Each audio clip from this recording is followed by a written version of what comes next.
All right, I believe we can start. Good evening to all of you who join us in person, as well as those joining us online at our public panel discussion entitled "The Private Sector Role in the New Global Space Race." Today's event has been co-organized by the Charles University, the U.S. Embassy in Prague, as well as the American Center. I would now like to thank our distinguished panelists for accepting our invitation and for finding the time to be here with us today, for which we are very grateful. The nexus of commerce and space has become quite a prominent topic, given the surge of interest as well as investments into new space capabilities by individual investors as well as governments. Today, we will discuss how the role of the public-private partnerships has evolved over the past several years, and what are the opportunities and challenges faced by the governments and the private sector companies as they seek to configure a sustainable way forward for a prosperous future of space activities and the governance of the domain. With this, let me introduce the speakers. Dr. Christina Giannopapa, Head of the Office of the Executive Director of the European Union Agency for the Space Program, or EUSPA. Mr. Hermann Ludwig Moeller, the Director of the European Space Policy Institute, ESPI. And Mr. Kevin O'Connell, who's joining us online, former Director of the Office of Space Commerce of the U.S. Department of Commerce, and currently founder and CEO of the Space Economy Rising LLC. And last but not least, Mr. Václav Havlíček, Space Business Manager at the TRL Space, as well as Manager at the Brno Space Cluster. I would like to give my word to the speakers now, and I will ask Mr. Kevin O'Connell for his 5 to 6 minutes introductory remarks. So the floor is yours. Thank you. Thanks, everybody. I'm sorry I'm not there with you in Prague, but really appreciate the invitation from PSSI to talk about this very important topic.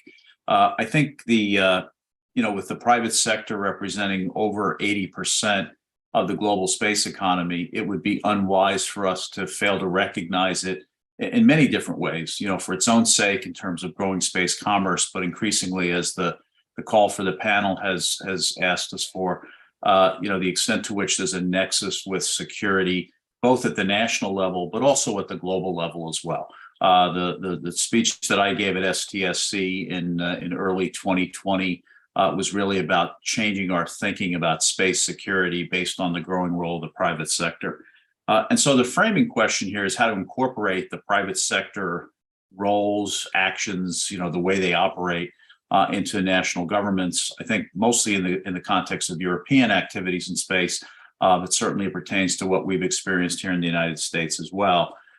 To start with, the question is nicely framed because it's not an either-or proposition. We want to get the best of both parts of the equation. We want to get the best of what governments do in space, but we also want to leverage the best of what the private sector does in space.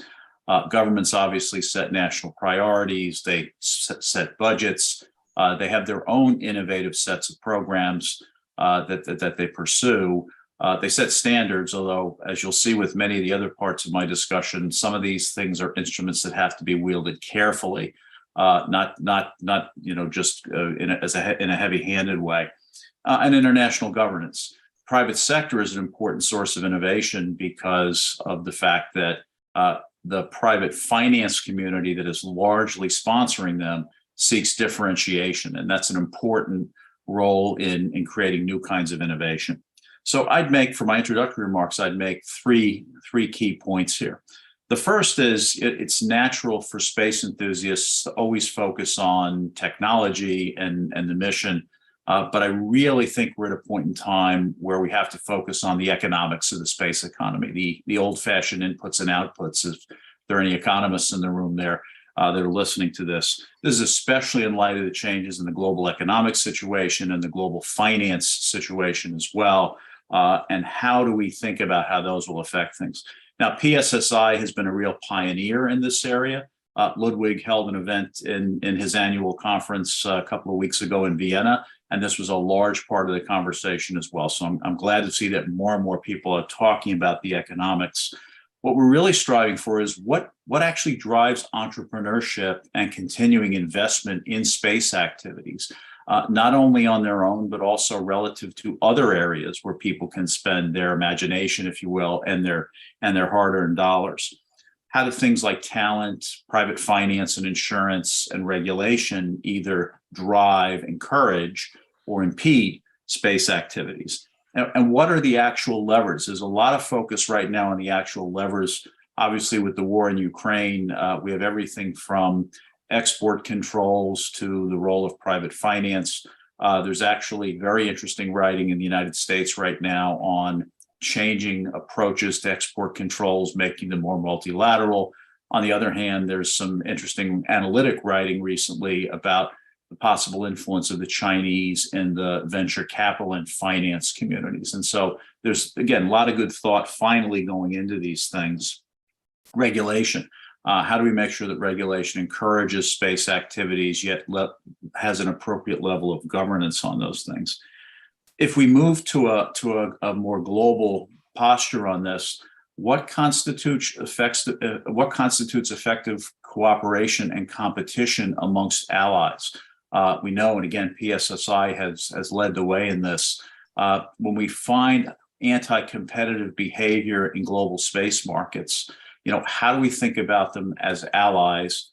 How do we deal with them as allies, either individually or collectively? And so those are important questions to be asked. Secondly, as the events in Ukraine have demonstrated, what's the unique role of the private sector in security, and what are the consequences of a changing role in security?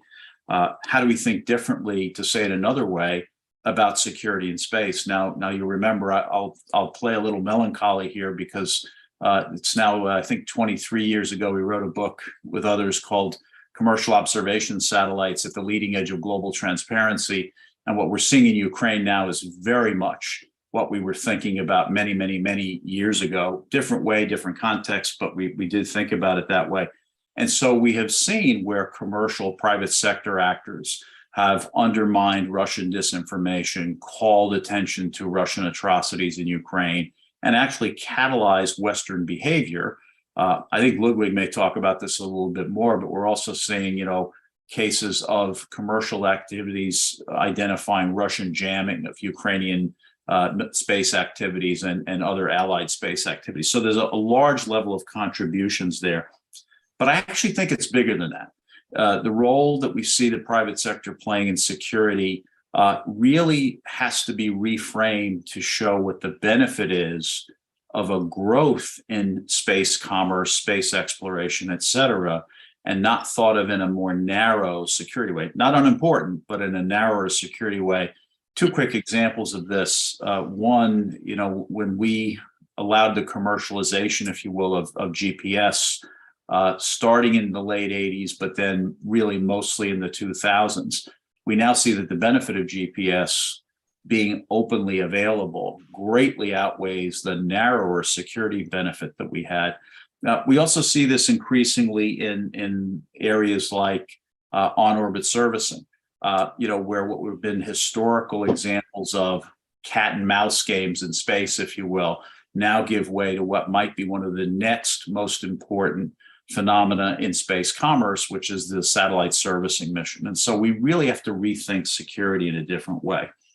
Last point I'll make on this is that we really also then have to think about the natural consequences of a growing role between our private sectors and our security activities.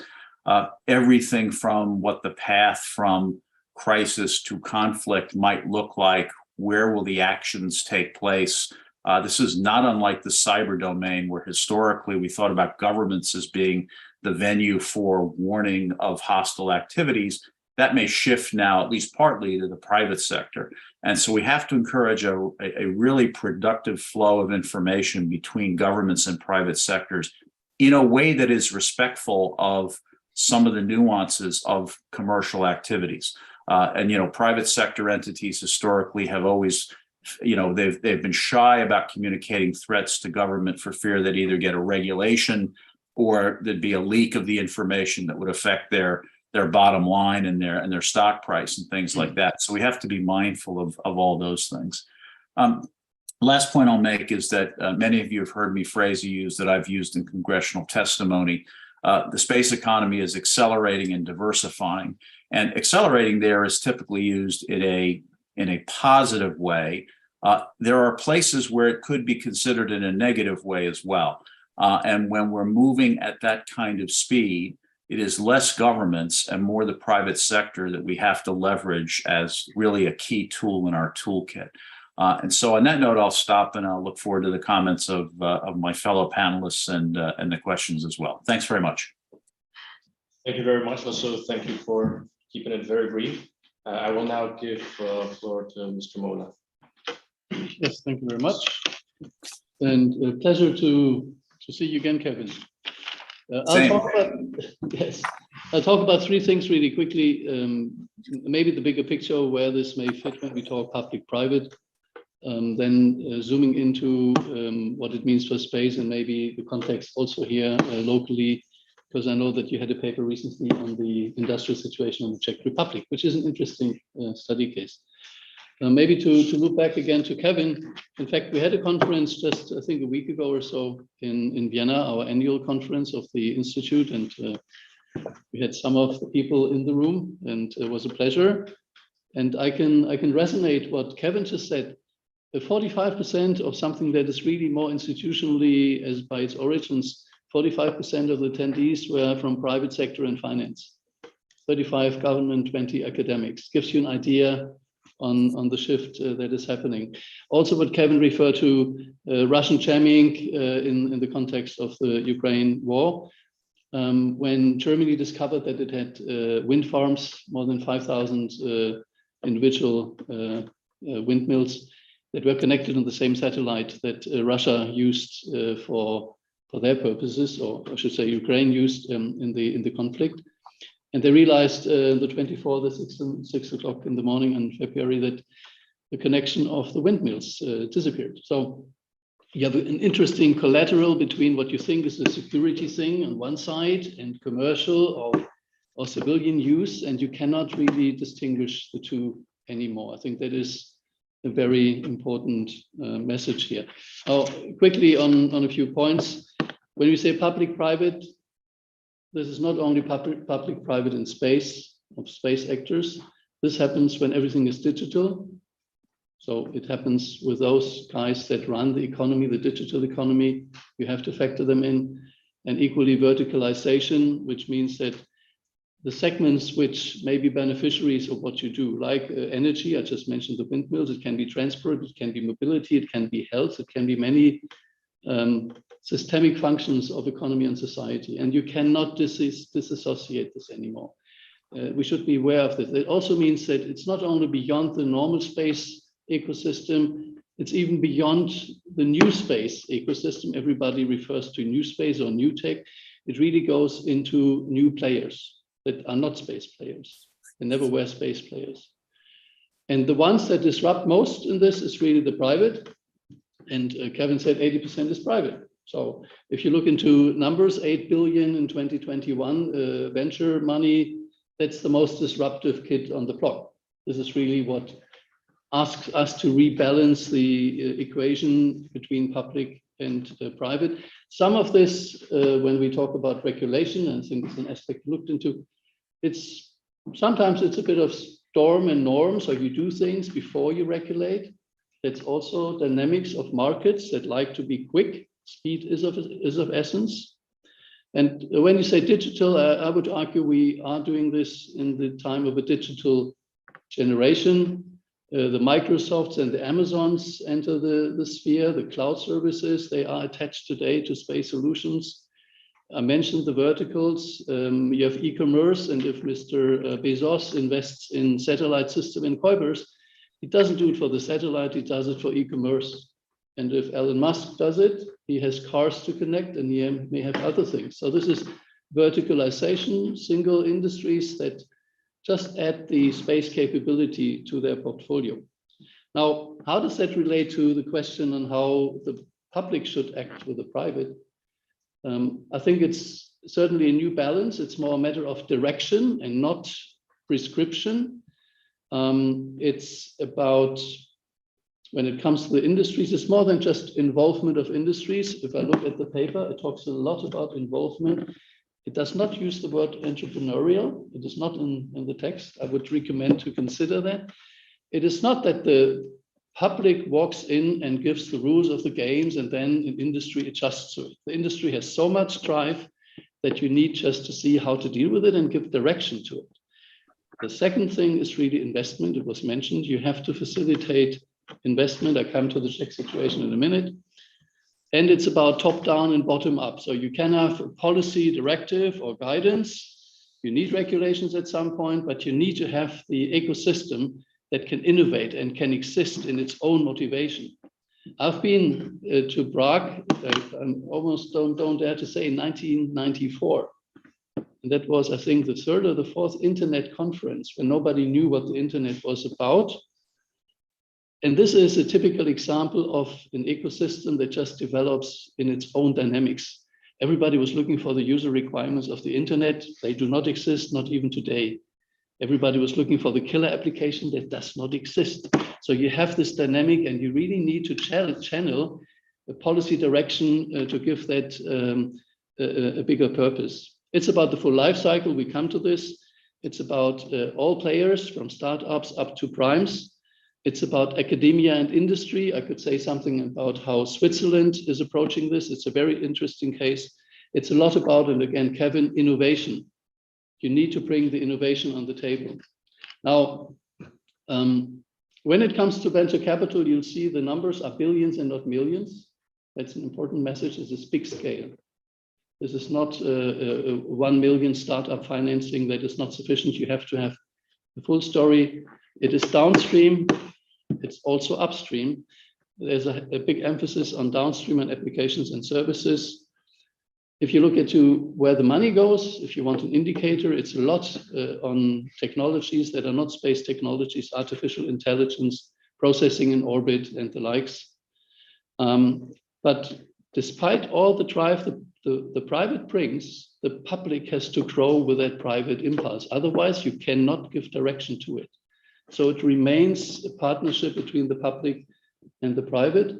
A few words on the Czech situation. And I'm doing this because it's in the document, and I thought it's maybe something of interest to compare. If you look into the Czech budget in ESA on a European level, you're at 0.9%. With 0.9%, you cannot build a space station and other things. Still, if you compare it to Finland, it's more than Finland. It's quite a bit more than Finland. And if you look into Finland, Finland is about 50% of the venture capital in Europe in space. Compared to Germany, and I should be more precise, it's about 50% of the budget that Germany or France invest in venture capital in space. One single small country. There's a reason, it's one particular company, but also others. But the reason is also, you can, as a small nation, create an ecosystem of innovation that can attract funding. Obviously, what you want to develop has to be linked to the policy objectives, and security is certainly one element. You have other verticals that are relevant. I think you really need to develop the entrepreneurial in that industry to attract also not only the technical capabilities, but the right people and spirit. Every venture capitalist will tell you, they look more on the team than on the proposal. They need to have the right people. And to come to something more pragmatic, and then I close, we are a few months, weeks away from the ESA ministerial conference every 3 years, 18.7 billion on the table. It is crucial for Europe, and also Europe in partnership with global partners and the US and others, that this is something that gains that momentum, and that this allows space to develop further. This allows the public side to really step up to the movement on the private. And I conclude just by saying that this is really about engaging new parts of government that are not just space, that are not just the ministries of research, and new parts of economy that are not just the usual beneficiaries or traditional beneficiaries of space. It will be many, many more people in ministries of energy, of transport, and the likes. And this is I'd argue, really, as I said, it's a challenge of a decade. All right, perfect. Thank you for the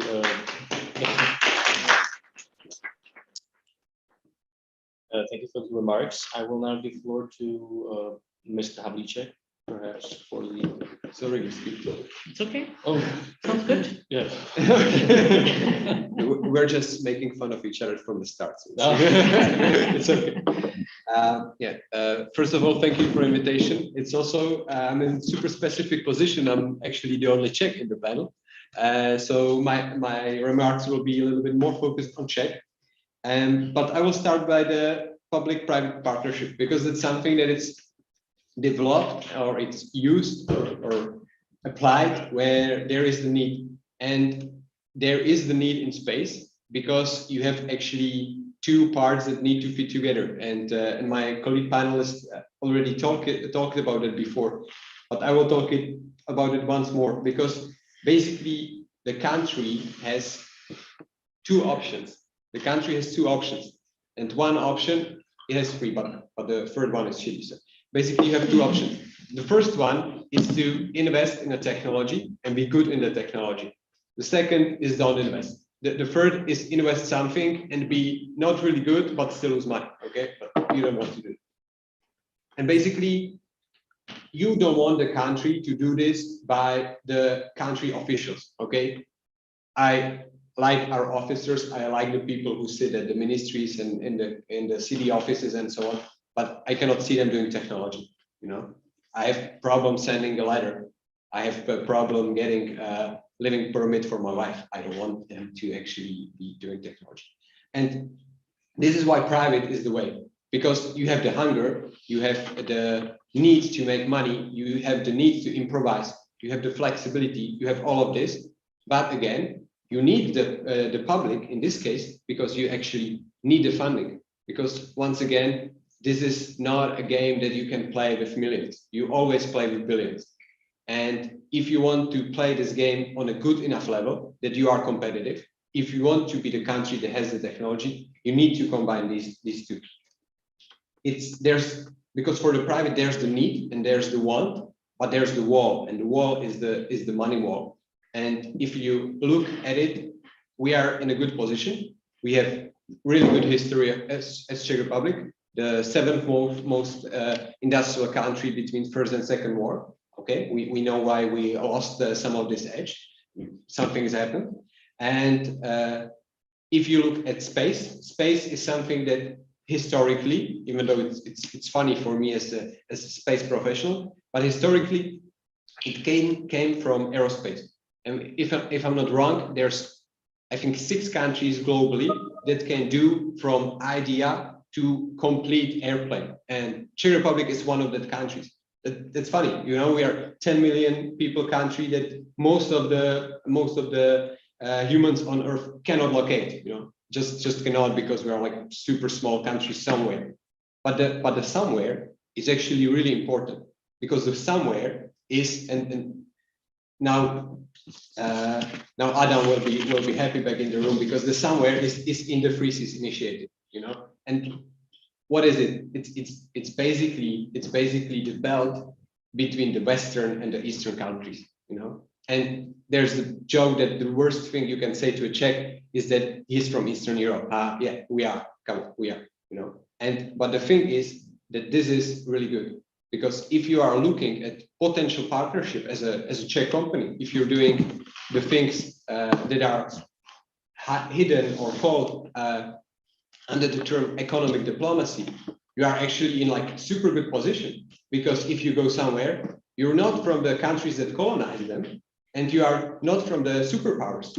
And actually, this is really strategic. This is also why we have this discussion, you know, because we can be the good partner as Czech companies, as Czech government, as Czech defense. We can be the good partner that is neither the country that colonized them, neither actual superpower, and we can be the counterweight to China, to Russia.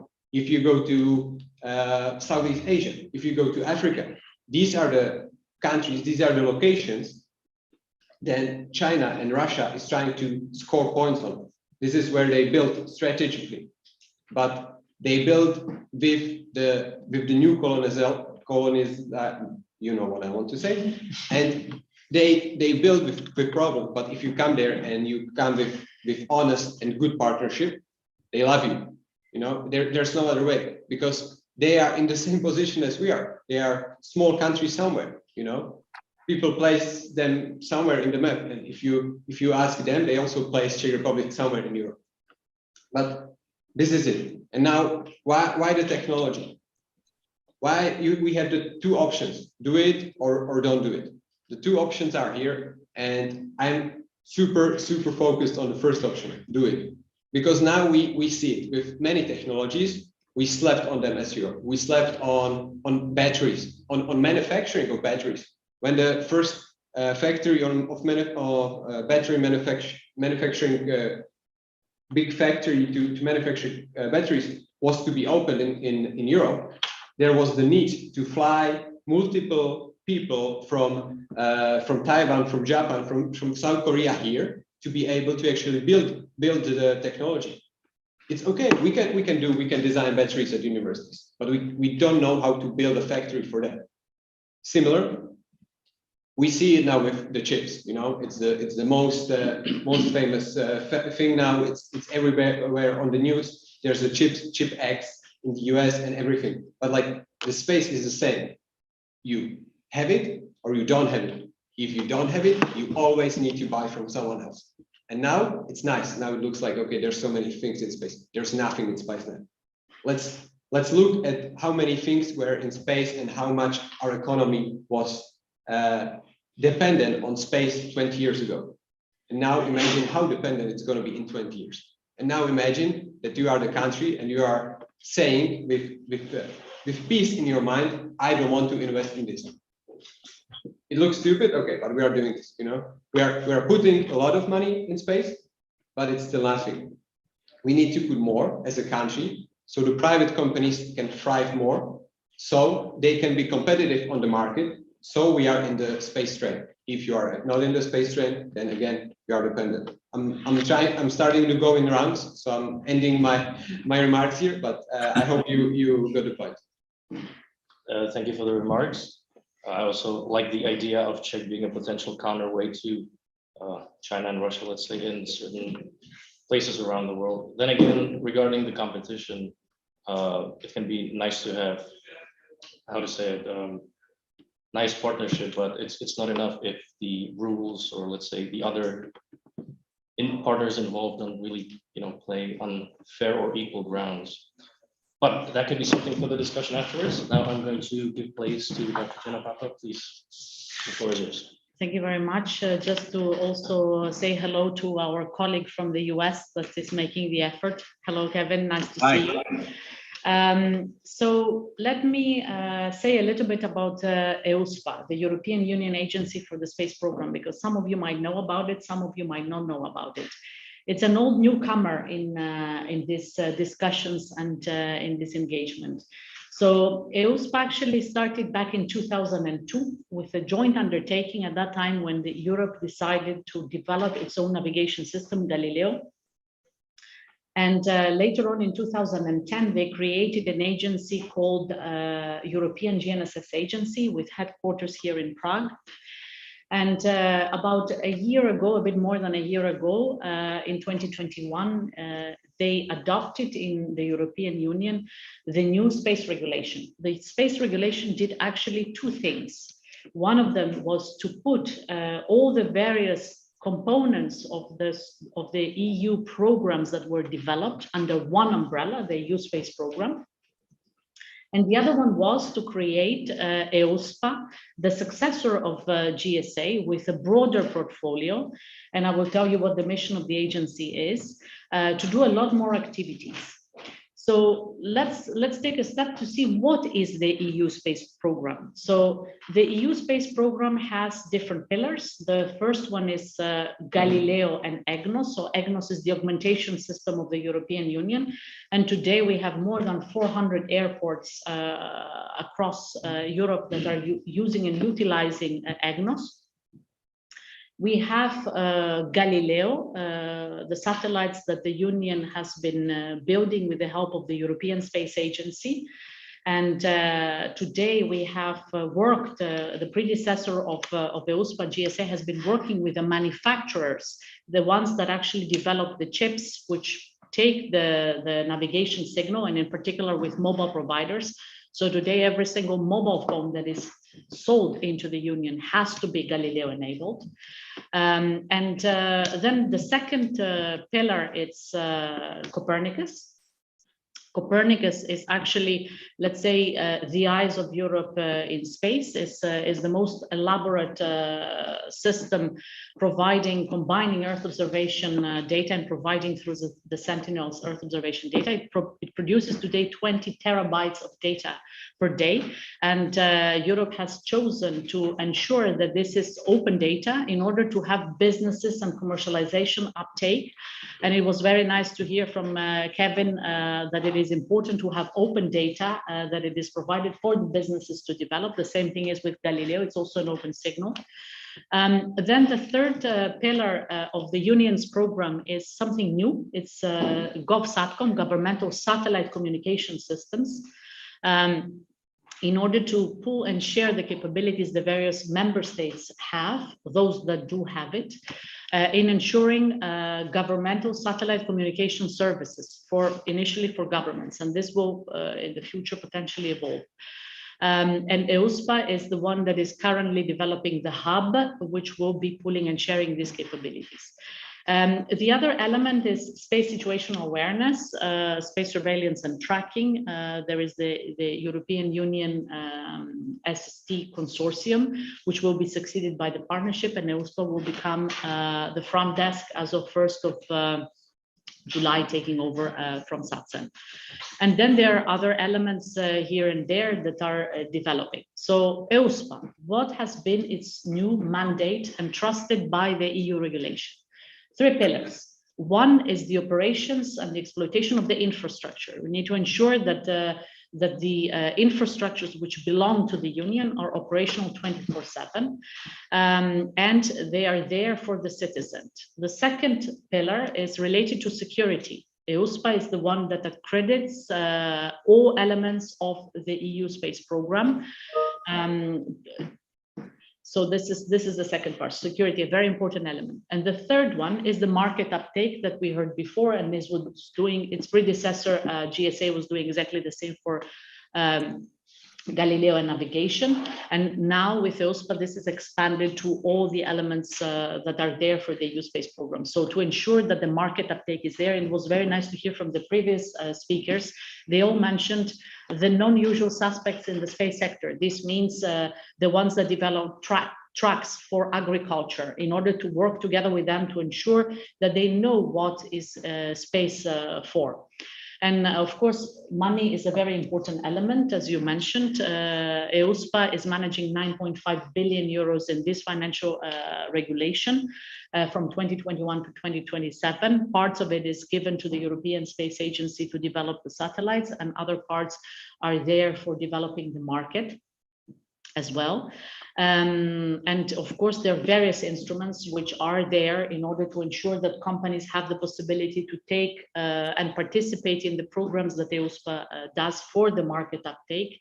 And also when it comes to lack of maybe some billionaires in Europe, as such, there is the Cassini fund that has been created together with the European Investment Bank and the European Investment Fund, in order to ensure and promote the upscaling of businesses. And I think the rest we can take it as we go along in these discussions. Thank you. All right, thank you for your remarks. I would like to give the panelists an opportunity to react on each other before we move to the questions from the audience. I can start if you like.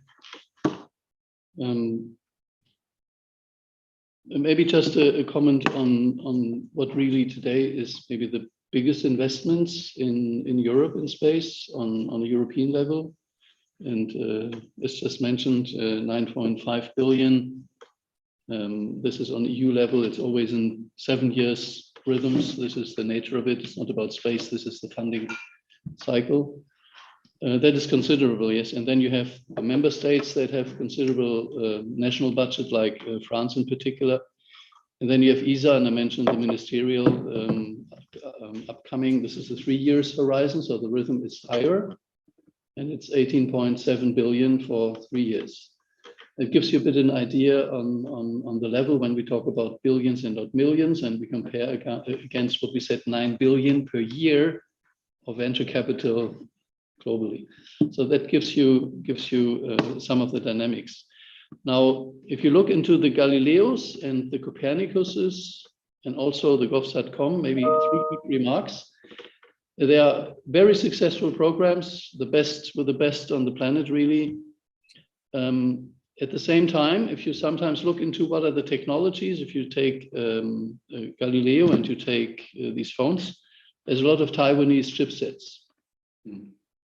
So if somebody tomorrow takes Taiwan, you don't know what to do with these devices. If you go to Copernicus, it is true, there is enormous amounts of data. There is a open data policy to stimulate business. If you go, and we just issued a report from our institute on intellectual property rights, so patent filings globally, who invests in patent and protects his know-how, outperforming everybody is China. So you have a data policy that is open, and the intellectual property right on processing, on data fusion, on all the clever things you do with the data you need to run a business, the Chinese go first. And if you go to connectivity or GovSatcom, and maybe we'll talk about it in a minute, there is an ambition for a new flagship. This is where you are operating in a completely commercial market, 100 billion a year of commercial satellite communications. So the stakes are, again, very different. So we do a lot of a very, very good job. We may not do enough yet to really get to like autonomy of solution, have the ownership of intellectual property rights that is key. And some of the chipsets and key technologies that we need. So I think the debate is really still a challenge also on these programs for the future. Thank you. Would you guys want to react also to some of the things that have been said so far, or do we give the floor to the audience? Maybe I can react and say that I think Ludwig is very right that we need to have and look as well in the added value. And the added value comes from the fusion of the different technologies. It is one very important element that he stressed. You can see that if you have the possibility, let's say, to combine images together with the location where you are, you can have an untapped potential. And at the same time, if you include connectivity in order to be able to do that, you bring even bigger multipliers in terms of what can be there. And what is very important, let's say, from the EUSPA perspective, is that we try to look and work together with those that are from this sector, which don't necessarily know that it is a satellite, the one that provides you the signal. It is a satellite, the one that provides you the image. And what they mostly care is what do you do with it and how they can make business out of it. We had recently in one of the hackathons and one of the events that we did, a company that was actually using navigation signal and imagery in order to ensure that there are automated painting of lines. There are tons of examples I could, for road marking, let's say, there are tons of examples one can look at, and it is more in the imagination and the possibilities that the private sector can do. And this is also what you mentioned before, Ludwig, that we cannot predict the future in terms of what will be the exact applications. It is up to the market to do that, and it is up to us to facilitate that element. Yeah, maybe one last comment that, there is no distinction what is still space and what is not today, because like everything is somehow connected to space, and really often, and that is, I think, part of the problem, that actually the space looks so distant and I don't mean that literally, I mean that it looks distant, it looks, okay, it's the side, and it's the billionaire's race to space. No. Space is your pizza arriving to your apartment, and space is that you cashing out of ATM without a problem, and space is the synchronization of the electrical network and all of this, and maybe we should also, and some of us are doing that, and USPI is doing that in a good way, but maybe we should talk more about this in general, and I'm villain in this case because I'm on the satellite side, and I like it, and it's super cool, and it's high-tech engineering and so on, but like in the end, this is not what sells the space to normal people. This is not what sells the space to politicians, and this is what we need in order to be secure, in order to have this and be independent, because really often my company, the company I work in, we do a lot of publicity. We talk in media, we publish a lot of things, and the most frequent thing you find in a discussion of Facebook that you never should and read, I know it's a mistake, but I did it, I read it, and the most often problem is, okay, but my train from Prague to Brno is still 3 hours, and the road is shitty, and like, yeah, that's true, but we are sending the satellites up also because we have this, all the benefits I named already, and maybe we should talk more about this then, because you cannot compare, and you cannot spend all of your budget on having the best highway on the world, because then you don't have any other edge, any other competitiveness globally. So yeah, just to close that with really, we should talk about the everyday use of space. This is why we have USPI also, but it's important to think about it every day, that you use space. I don't know, somebody counted it, I think it's over 25 times a day, on if you live like an average city life, that's a lot. Come on. Maybe I could make a reaction as well. Just a couple of quick points on the money issue. Money's important. There's no doubt about it, whether it's government investment or private sector investment, but there needs to be a strong focus on how you spend the money. We've seen a dynamic in the United States over the last few years in which the government places smaller seed bets across a wider range of ideas. Then the companies go out to the private capital markets, and admittedly, we have a larger base of capital markets in the States here, but they then get a different validation of the potential commercial value of that capability. So we're no longer in the business where we have to assume the government is an anchor tenant for a lot of these things. Secondly, there are a lot of things other than spending money that governments can do. Christina mentioned the regulatory environment. How do you encourage entrepreneurship? Lots of other ways that have to do with spending money on space specifically. Lastly, couldn't agree more on the point just made about expanding people's understanding of the value of space. There's an old joke in the space business that says the problem with the space business is that there's too many space people in it. And as Ludwig and some of the folks who were at the ESPI conference will attest, I'm very optimistic because I'm seeing a new wave of interest by people in space that are not space people. And we can see some early examples because of the accessibility and relative low cost of space. We're seeing more and more people now say, gee, that's interesting. I might be able to use space for these capabilities. And so whether it be engaging all sorts of government ministries that never had a play in this area before, or companies, we're starting to see new forms of innovation in that area. So thank you. Thank you. Actually, we can move to the questions. I already have some of the questions coming in from people that are online. I would address, I'll give you one by that. I promise. There's a question addressed directly to you, Kevin. It's following up on the nexus of the security nexus.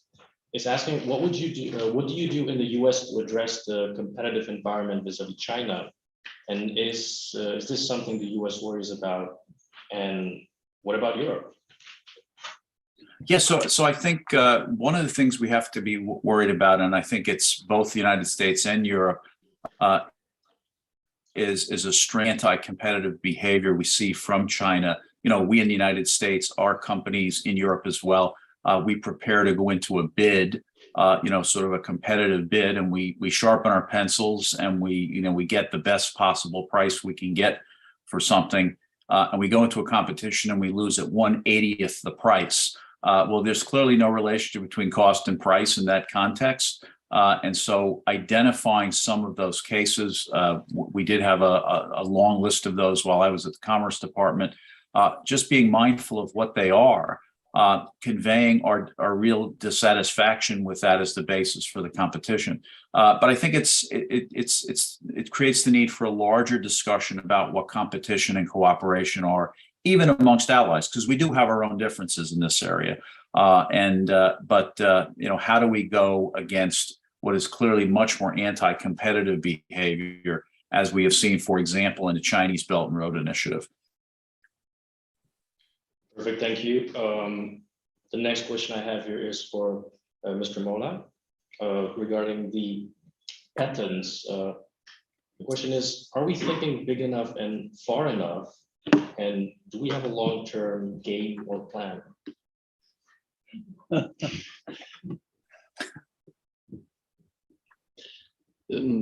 I think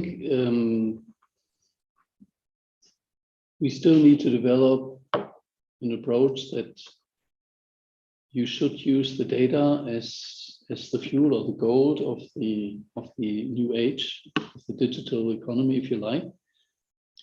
And I think it's an enabling element. As much as connectivity, I mentioned the internet before, it's almost a common good on which things can grow. But then you need to somehow see how this growth is really still something that you can harvest also in your garden. And I don't think that scheme today is complete. Otherwise, these patent statistics, which we just quoted, they would not be the way they are.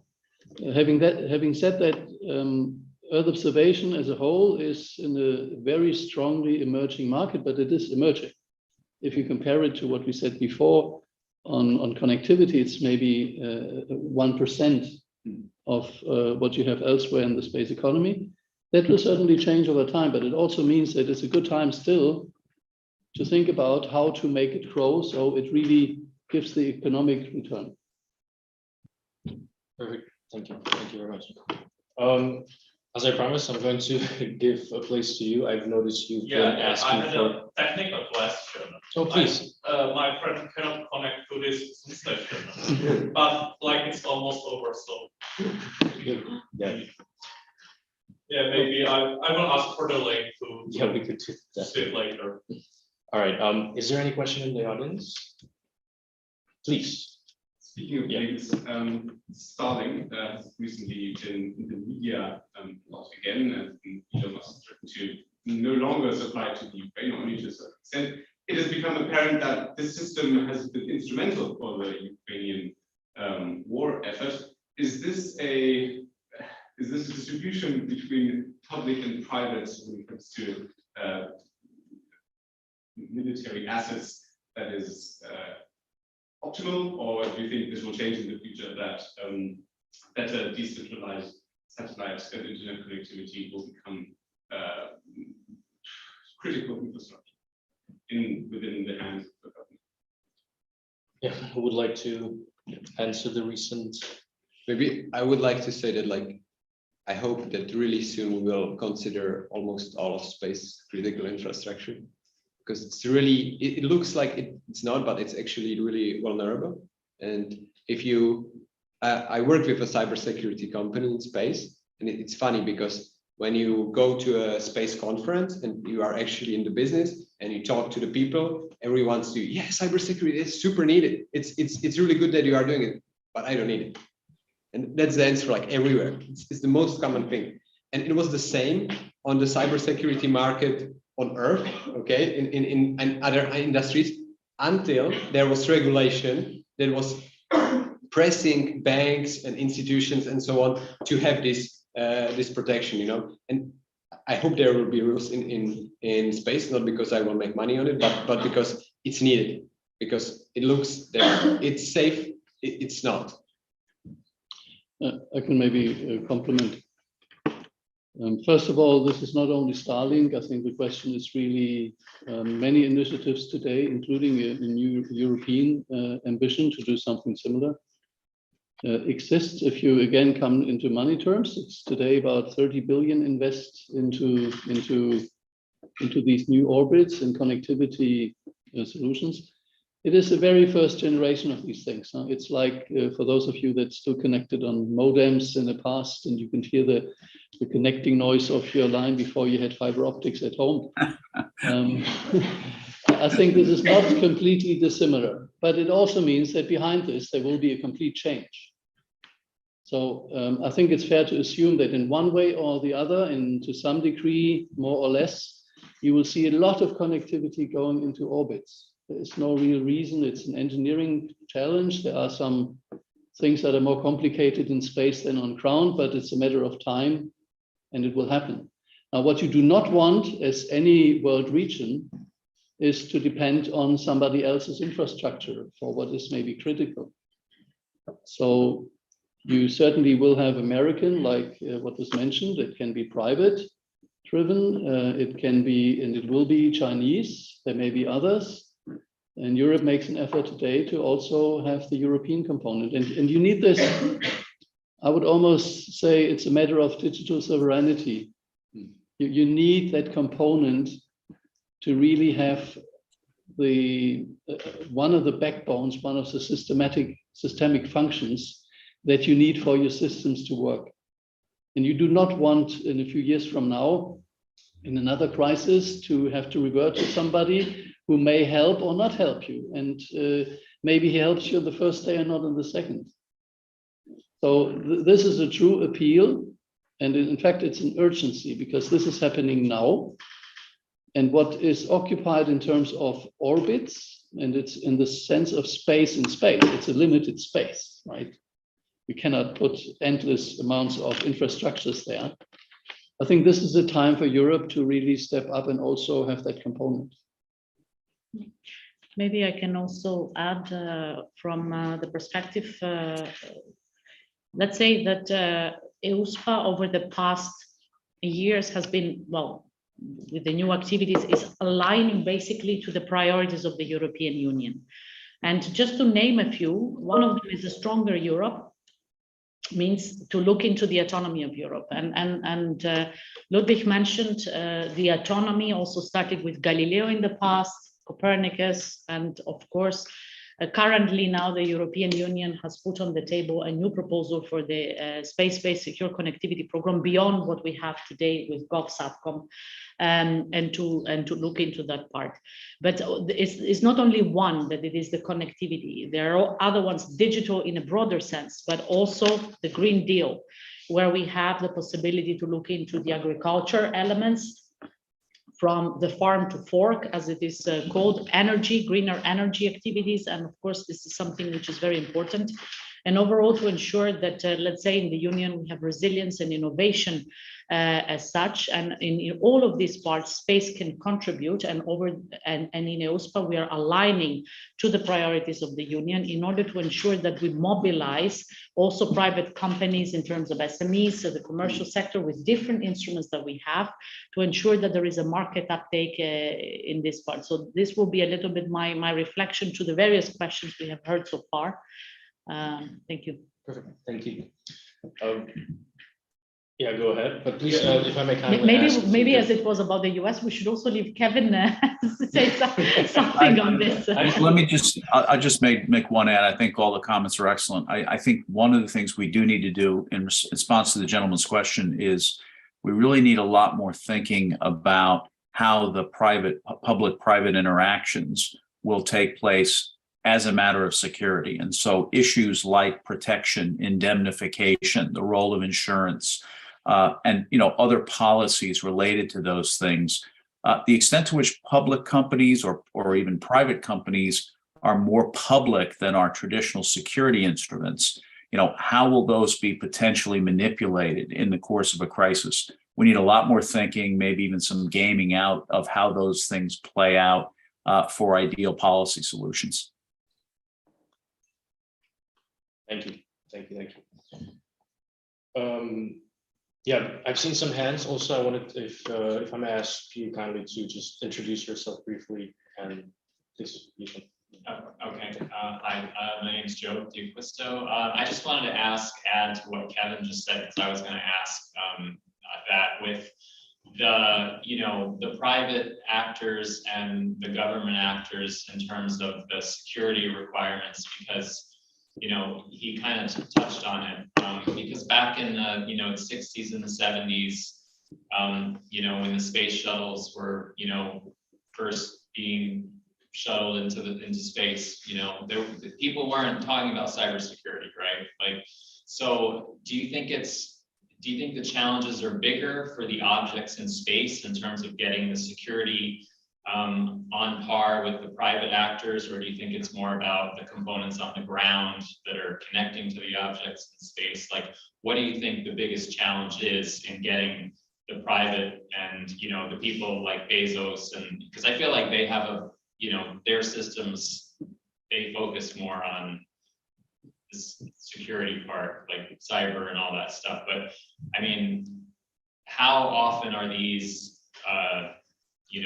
the shuttles, like, and the satellites being deorbited or upgraded in space?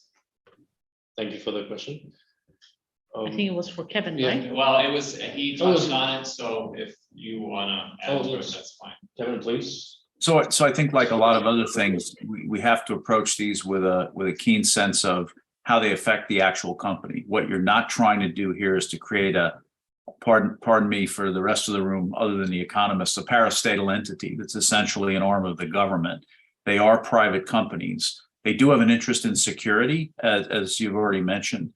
But so there has to be a sort of a sophisticated thinking about, where do you draw the line between just turning them into another arm of the government and thereby sort of erasing their value as private companies, and actually allowing them to do business, but doing it in a way that's protected and can still support legitimately government missions. Would you like to? So if I come to the way, let's say, the security accreditation of the various components of the EU space program work, I mentioned before that the EUSPA is engaged in that and is responsible for. Inside EUSPA, in the governance of the agency, there are, let's say, two parts where member states are sitting. There is the administrative board of the agency, where you have typically representatives from ministries of transport, etc., from the government. We also have there the European Commission sitting there, also representatives from the European Parliament. And then at the same time, when it comes to the security elements and the accreditation of the security elements, we have the Security Accreditation Board. And the Security Accreditation Board is where representatives of the various member states which are engaged in security matters are sitting there. And they're the ones which decide on the various components, how far they go and how they are accredited in terms of security. So this is how it is today, the governance. Then in terms of the role of the private sector, then they have to, let's say, follow the specific rules that are defined within this part. This is what I can contribute. Maybe just as a quick add on. Most of the attacks today are on the ground part of the systems, right? So they really go into the ground control, like in the case of Ukraine. They could probably also go on the space segment if they wanted. Probably today it's easier to just go on the ground system. These systems are protected on the public side and on the private side.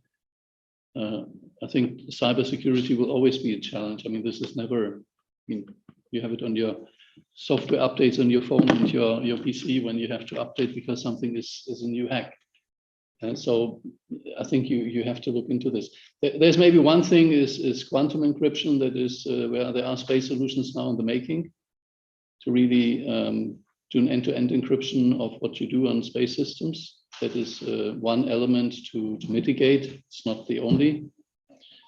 But I think what Kevin also referred to is when it's about private actors, they are companies and they have stakeholders and they have owners in different countries and world regions. And you get into all kinds of questions who's actually controlling decisions of these companies. So the notion of security or autonomy is much bigger than cybersecurity. Mm-hmm. You can have the best cybersecurity solution if the governance body of a company decides to do certain things, then this is a security threat. So it's a big topic. I think we are much more now in Europe aware since a few months that this is something serious. I don't think it was so much in the attention before, and I believe everybody will step up, and OISPA does so, and different parts of the ESA programs do so, where you have new security elements in the program proposals also for the ministerial, and also in member states, and also in Eastern European states where there is a certain alertness. Unfortunately, we're slowly running out of time. We have actually quite a lot of good questions, but no time to answer all of them. So we'll probably have to keep most of them for some other time in the future. But I suppose we can have space for one more question from the audience, if there's any. Yeah, please go ahead. Hello, my name is Faisal Reyes, and my question would be a bit more generic. I'm not very well versed on the topic, however, it really caught my interest, the security aspect of it. So first of all, I believe there are companies like Skoda or even Volkswagen that are trying to incorporate the open data that is taken from satellites and the GPS chip in the car in order to provide a better automated driving experience. And it's a quite interesting and innovative way to approach this, and it can be really useful. However, my question is, where do we exactly put the line of security and government intervention or regulation and allowing the private sector to innovate freely, so to speak? Because even this, what I just mentioned, it's still somehow dependent on, I believe it was an Israeli company that works in collaboration with the Volkswagen Group. So there is some sort of dependency there. So at the point of any crisis or somehow you have to cut ties for whatever reason, how do you solve such an issue? Because especially here in Europe, I see a lot of Skodas and Volkswagens. So maybe it's not the case now because you see the 1990s cars there, but in 20, 30 years from now, I presume that most cars that are going to be out there are connected somehow, some ways. So yeah, I guess my question is just where exactly can we put the line of security?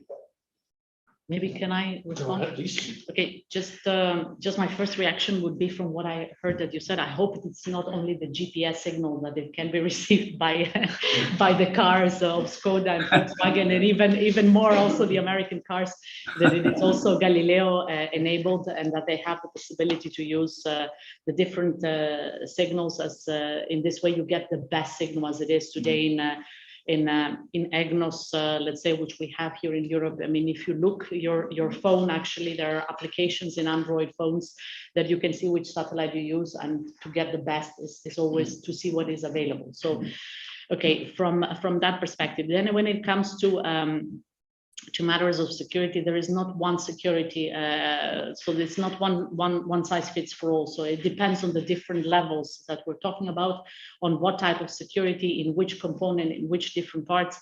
In the EU space program, there are things which are more relaxed, and there are the things which are a lot more strict. And we heard that when it comes to certain core elements about the European autonomy, then Ludwig mentioned the word in control. Who is in control of a certain company, and what does that mean? So it's very difficult to answer your question because there isn't a single answer to that. It depends on what we are talking about. And I can't predict how the future is going to be, but I think that the element of security, of course, this is my personal opinion, is going to become more important as we go along into the evolution of different type of activities. And if we have the minute, automated driving is an excellent example. If you, in 2-3 years, and maybe tomorrow, you buy a Tesla or a Volkswagen, I don't know, that has certain capability, for sure, if you take the hands off the steering wheel, you want to make sure that somebody thought about the security that you can trust, right? So there will be an entity that has certain regulations on that. It's not just a decision of a car manufacturer. So there will be levels, and this will be regulated. And if that regulation in the future told you that wherever you drive in Eastern Europe, you should never be disconnected for more than 10 milliseconds, try to do it terrestrially. It's a typical case where space will probably be part of a more complete solution. And that could be a single requirement. If in the regulation you have the maximum duration of not being under control, and you need signals around you, and you are in a region, and you know when you talk on the phone, it's already difficult to have coverage when you're on the train between A and B. So if you drive on the motorway with a car at 120, you want to have connectivity. And that's not only Galileo or GPS, it's really getting data. And this is just one example where it is really those vertical segments, and automotive industry is very powerful in terms of capability to invest. They can be investors in, and they will be, in space solutions. As much as energy grids, somebody mentioned energy grids. So it's an excellent example. It's exactly the kind of example that we need to develop in the two directions. So the space guys talk to those people that do the cars, and the cars talk to space. If I may, I have a story that seems irrelevant, but I will explain. There is a joke. Then there was a visit from Moscow to London, and there was a visit of the people from the Office of City Planning, and they were the officers. They were just working around London, and they were just staring at things. And they came for a dinner. They asked the officers from London, and they said, "So we don't understand one thing. We have a really big problem in Moscow with bakeries. We have either a lot of them or not enough. How it is possible that you have just enough bakeries? We don't understand. Tell us the trick. Tell us the equation behind it. You know, there's no equation. There's free market. So you can have security or you can have free market. It's really hard to put them together. You know, so this is the answer. You know, it's the same. Like, what percentage of our economy is dependent on Google for search, Gmail, calendar? A lot, you know. Okay, if Google decides to turn off the services, I think economy will collapse, you know. And it's the same, like you can have really good services with free market, or you can have really good security. We are trying to do the fit.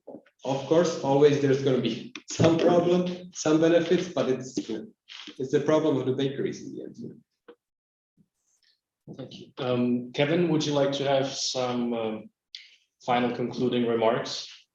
Just 30 seconds on that last question. I might playfully reframe it as saying which came first, the innovator or the regulator? And we would probably be tempted to think it's always the innovator. But I think the answer to the gentleman's question is what we need is a regulatory framework. We pushed very hard to do this in the United States. It's hard to do. Regulation is by design a slow process. It involves multiple stakeholders. It involves hard choices. But I think the key is that so many new things are coming at us in the space arena, including ones related to security, that we need a fairly rapid framework for regulating in a good enough way, and if you will, a trial period in which we check and double check that again. Because regulators left to their own devices will say, gee, that's an interesting idea. We'll get back to you when we can. And by the time the speed of business takes place here, people are either out of business or they've moved to another place altogether. So I think the key here is welcoming the innovations, but having a fairly rapid way to think about it from a regulatory perspective in a way that gives some benefit to giving the entrepreneur a fighting chance, but also protects for our most important aspects of safety and security.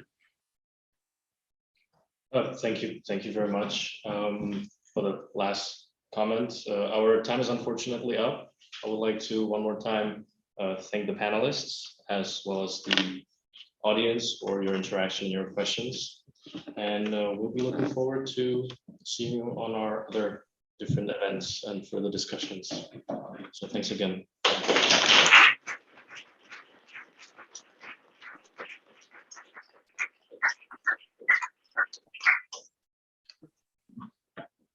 Take care, Kevin. Thanks, everybody. Take care. Bye. Bye-bye for now.